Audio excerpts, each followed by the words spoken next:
Hey, my name is Ethan Reeves. I'm 29 years old and I make furniture by hand in a small workshop in Glenfield, the same shop where I learned the trade from a man who wasn't my father but raised me like one anyway. I'll tell you the moment that changed everything, and then I'll back up and explain how a paper marriage turned into the realest thing in my life. It was 4 months into a marriage that was only ever supposed to be a formality. I was drying dishes in our kitchen one ordinary evening, and I watched my wife, and I still couldn't think the word without flinching, move around the room like she belonged in it, humming, putting my niece's drawings up on the fridge, and without thinking I said, "You're acting like my wife already." It was a joke. We had rules about that. We didn't talk like that. She turned around with a dish in her hands, and she smiled. This small, brave, terrifying smile. And she said, "Maybe I'm practicing." And I stood there holding a dish towel, and the whole careful arrangement I'd built to protect us both came quietly apart in my chest. Let me back up. The man who taught me everything was named Gus. He ran the furniture shop in Glenfield for 50 years, and when I was a lost 15-year-old with a dead father and a mother working 2 jobs, he took me on to sweep floors and somehow never let me leave. Gus was gruff and patient, and he had hands like worn leather, and he taught me joinery the old way. No shortcuts, no nails where a joint would do. His favorite was the dovetail. If you've never seen one, it's the joint you find on a good drawer. 2 pieces of wood cut into interlocking fingers, wide at the ends, so they slot together and lock. Gus used to hold up a dovetailed corner and say, "Look at that, Ethan. No glue, no nails, just 2 separate pieces, each one cut to fit the other exactly. And here's the beauty of it." He'd grip both pieces and pull. The harder you pull them apart, the tighter they hold. That's the only kind of joint worth trusting, son.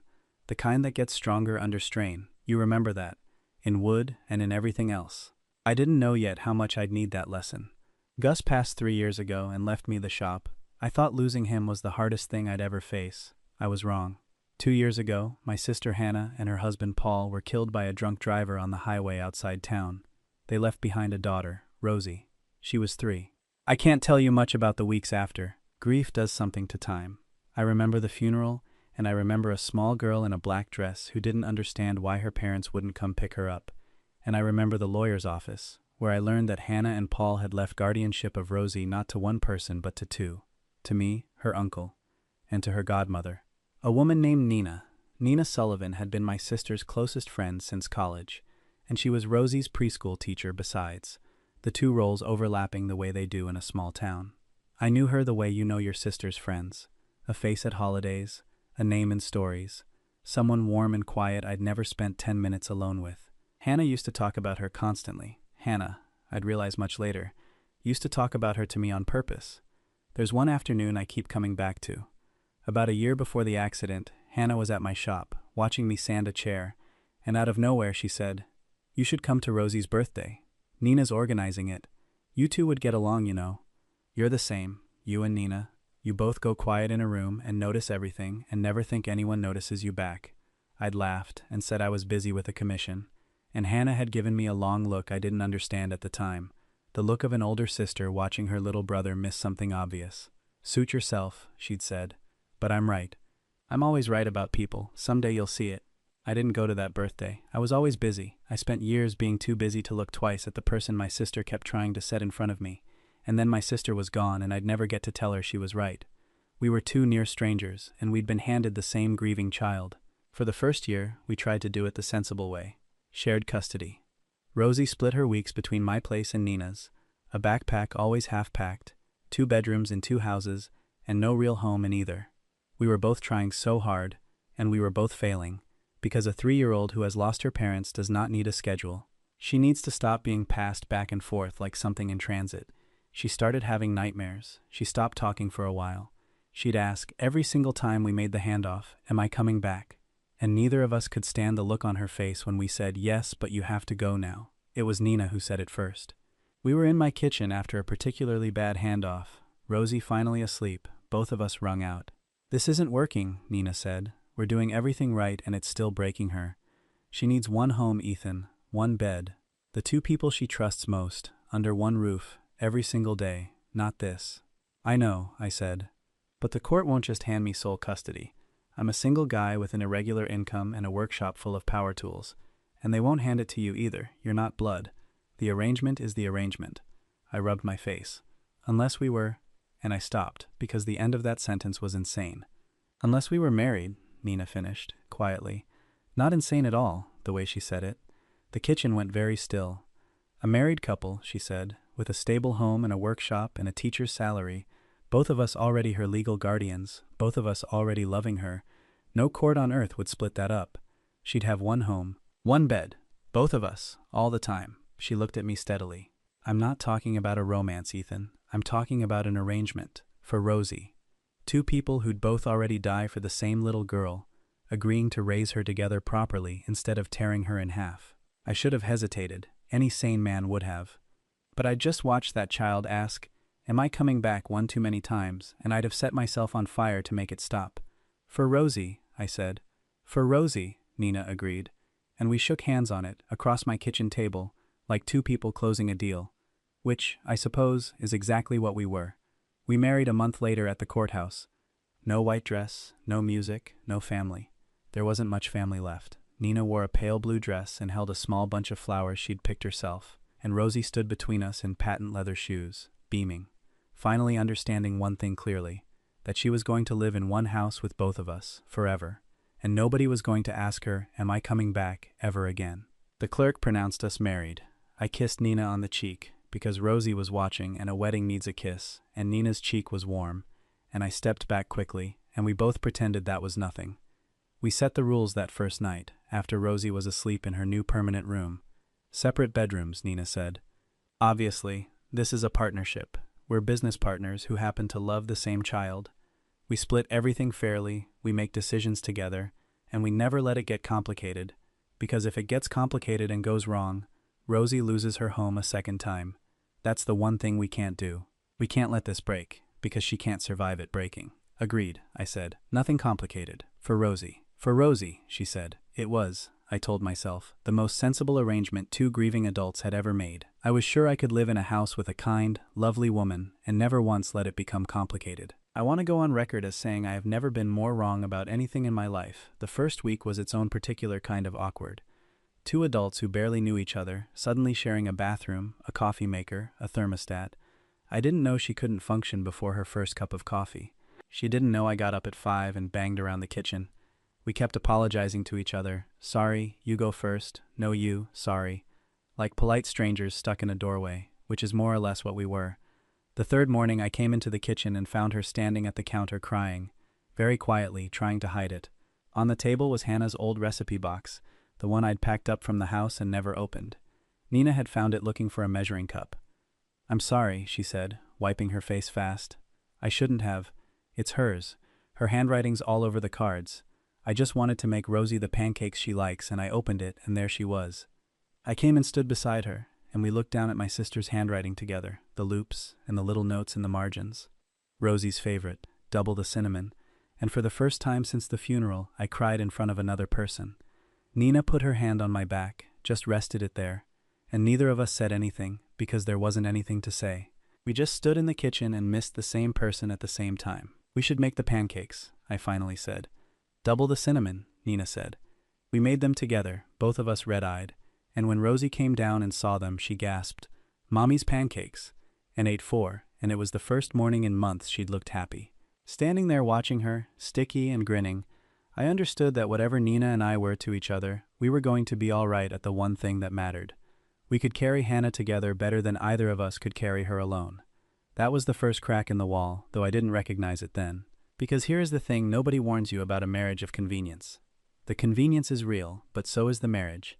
The daily, ordinary, shoulder-to-shoulder marriage of two people building a life around a child.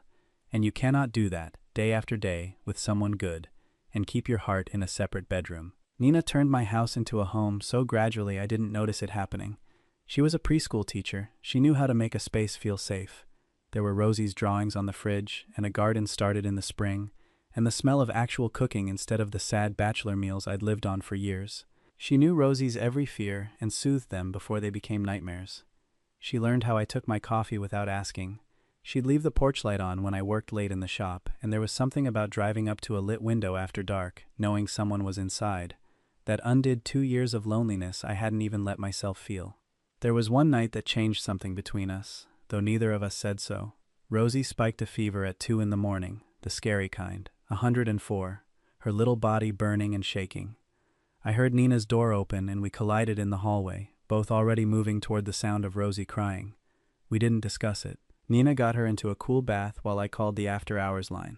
I held the phone and relayed the nurse's questions while Nina sponged Rosie's forehead and sang to her.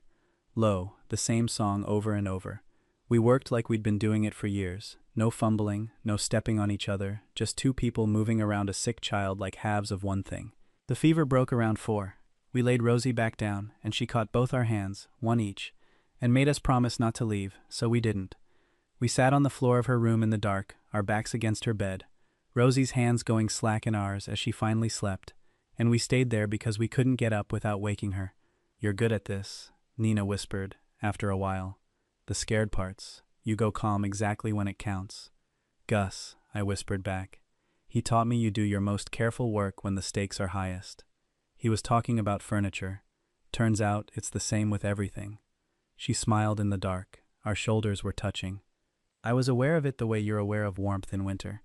You don't want to move toward it, exactly. You just don't want it to stop." Neither of us moved away. We sat there until the window went gray, holding a sleeping child's hands and not quite holding each other. And somewhere in those 2 hours the word arrangement stopped fitting what we were, even if it took me months more to admit it.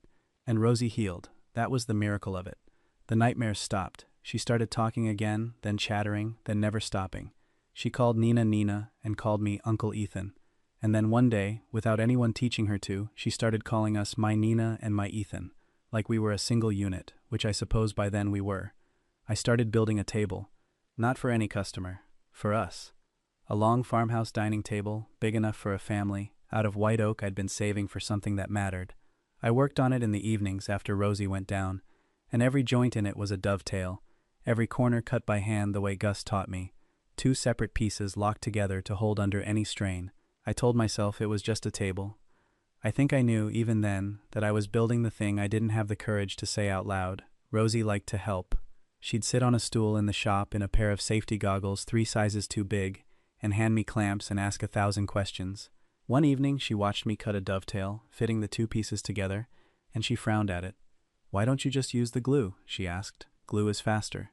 "Because glue can let go," I said, "and nails can pull out. But this kind of joint," I slotted the pieces home and held them up for her. "See how the 2 pieces are cut to hold each other? You can't pull them apart. The harder you pull, the tighter they get. My friend Gus taught me that. It's the only kind you can really trust." Rosie considered this with enormous seriousness. Then she said, "Is that why you and Nina got married, so you can't pull apart?" I went still, a chisel in my hand. Out of the mouths of 5-year-olds. "Something like that, Rosie girl," I managed. "Good," she said, satisfied, and went back to sorting my clamps by size. "Because Mommy and Daddy got pulled apart, and I don't want that anymore. I want the kind that holds." I had to set the chisel down and busy myself at the far bench for a minute so she wouldn't see my face. I want the kind that holds. I was building her a table out of joints that couldn't be pulled apart, and I was lying awake every night refusing to build the same thing out of my own life. A child had just said the truest thing anyone had said to me in 2 years, and she'd said it sorting clamps. Which brings me back to that evening in the kitchen. "You're acting like my wife already," I joked, drying a dish. "Maybe I'm practicing," she said, and the dish towel went still in my hands. We looked at each other across that kitchen for a long moment, the whole careful arrangement trembling between us, and then Rosie called out for water from her room, and the spell broke and we both moved at once, grateful for the rescue. But it had been said, it couldn't be unsaid. Maybe I'm practicing.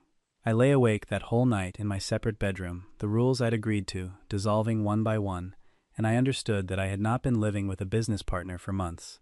I'd been falling in love with my wife, slowly and then all at once, in the most literal house imaginable, and apparently she had been too, and we were both too bound by our own careful rules to say it.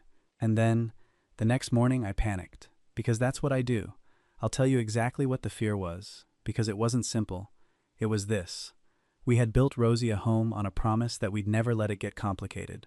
She'd lost one family already. If I let myself love Nina and reached for it and it went wrong, if we tried to be real and failed, then Rosie wouldn't just lose a marriage. She'd lose her whole world a second time. The safest thing for the child I'd married a stranger to protect was for me to never ever risk turning the arrangement into something that could break. So I did the cowardly thing. I pulled back. I got distant and businesslike. I worked later in the shop. When Nina tried to talk to me, I kept it to logistics, schedules, groceries, Rosie's dentist. I watched the warmth go out of her face, replaced by a careful politeness that matched my own, and I told myself it was for Rosie's sake, and I was miserable, and so was she. And the house that had finally become a home got quiet in a way that frightened me almost as much as the old silence had. It went on like that for 2 weeks, and then Rosie broke it open, the way children do. She climbed into my lap one evening, very serious, and she said, "Uncle Ethan, are you and Nina mad at each other?" "No, sweetheart," I lied. "Why?" "Because Mommy and Daddy used to laugh in the kitchen," she said. "You and Nina used to laugh in the kitchen too, and now you don't." She looked up at me with my sister's exact eyes. Did I do something? It went through me like a blade. The thing I'd done to protect her was the very thing hurting her. In trying to keep the home from ever breaking, I'd been quietly breaking it myself. That night, after Rosie was asleep, I found Nina in the kitchen, and I made myself say the truth before the fear could stop me. "I've been awful to you," I said, "these 2 weeks, and I owe you the real reason, because you deserve that, even if it changes everything." I gripped the edge of the counter. "The night you said maybe I'm practicing, I realized I'm in love with you. Not the arrangement, you. And it scared me so badly I tried to bury it, because we promised we'd never let this get complicated, and if I love you and it goes wrong, Rosie loses her family twice, and I couldn't be the one who did that to her." My voice cracked, so I pulled away to keep her safe. And tonight she asked me why we stopped laughing in the kitchen, and I understood I'd been breaking the exact thing I was trying to protect. Nina had gone very still, and then, to my complete shock, her eyes filled, and she let out a breath that was half a laugh and half a sob. "You beautiful, stupid man," she said. "Do you know why I really said yes to this? Not just for Rosie." She wiped her eyes. "I've been in love with you for 4 years." I stared at her. "Hannah knew," she said. "Your sister. She figured it out years ago, and she used to tease me about it, and she spent 2 years trying to get me to do something about it, and I never did, because you were her little brother, and you never looked at me twice, and I was just the friend at the holidays." She laughed wetly, and then she died, Ethan. And the worst day of my life handed me the one thing I'd never let myself want, a home with you and her little girl. When I said an arrangement for Rosie, I meant it. But I'd be lying if I said part of me didn't whisper that maybe, someday, it could be real. Saying yes to that courthouse was the most terrifying yes of my life, because I was marrying the man I'd loved for years and agreeing to pretend I didn't. I came around the counter. "Hannah knew," I repeated. "Hannah hoped," Nina said softly. "She told me once," she said, "you two are the same kind of good. You just haven't noticed yet." I think, if she could see this, she'd be furious it took a tragedy and 2 weeks of you sulking in a workshop to get us here. I thought about Gus then, about the dovetail. 2 separate pieces, each one cut to fit the other exactly. The harder you pull them apart, the tighter they hold. "I've been trying so hard to keep us from breaking under strain," I said, "that I forgot the only joints worth trusting are the ones that hold tighter when you pull them. That's us, Nina. That's what we've already proven. We took the worst strain 2 people can take. We lost Hannah, we got handed a grieving child, we built a whole home out of nothing but love for her, and we didn't break. We held tighter." I took her hands. "I don't want to keep practicing. I married you for Rosie. I'd like to stay married to you for us. For real this time." She was crying and laughing at once. "We're already married, you idiot," she said. "We've been married for months." "Then let me do the part we skipped," I said. And right there in the kitchen, with sawdust still in the creases of my hands, I got down on one knee in front of a woman who was already legally my wife, and I asked her to be my wife for real. Not for the court, not for Rosie, but because I loved her, and because Gus was right about which joints you trust, and because I'd been building us a table for months without admitting what I was building. She said yes. Of course she said yes. She'd been practicing. We told Rosie the next morning that Nina and I loved each other now, really, and that we were going to keep being a family forever. Rosie considered this with the gravity of a 5-year-old, and then she said, "So can I call Nina Mom now?" And Nina had to leave the room for a minute, and when she came back her eyes were red and she said, "Yes, baby, you can call me whatever your heart wants." We had a real ceremony that summer, in the backyard, under the maple, with the few people we had left and a lot of Rosie's preschool friends. Nina wore a white dress this time. Rosie was the flower girl and took the job extremely seriously, and we ate the reception dinner at the long white oak table I'd finally finished. Every corner a hand-cut dovetail, sanded smooth, built to hold 3 people and then, in time, a 4th, because Rosie got a baby brother 2 years later, and the table had been built big on purpose. That table's the center of our house now. Homework happens there, and birthdays, and ordinary Tuesday dinners where we laugh in the kitchen the way Rosie needed us to. Sometimes I run my thumb along the dovetailed corner, the way Gus used to, and I think about how he was teaching me about a marriage 40 years before I had one. For a long time I thought a marriage of convenience was a kind of lie, a practical arrangement two people make when they can't have the real thing, a formality, a paper joint held together with nothing but a court order, sure to come apart under any real strain. But that wasn't what we built. We built the other kind. Two separate people, each cut to fit the other, handed the worst strain life can give. Grief, loss, a frightened child, a house full of careful rules. And instead of breaking, we held tighter. We were a dovetail before we ever admitted we were a marriage. The convenience was just the clamp that held us in place long enough for the real joint to set. I joked that she was acting like my wife already. She said maybe she was practicing. The truth, which took me 4 scared months and a 5-year-old's question to understand, is that we'd both stopped practicing a long time before either of us was brave enough to say it. We weren't pretending to be a family, we just hadn't noticed yet that we already were one.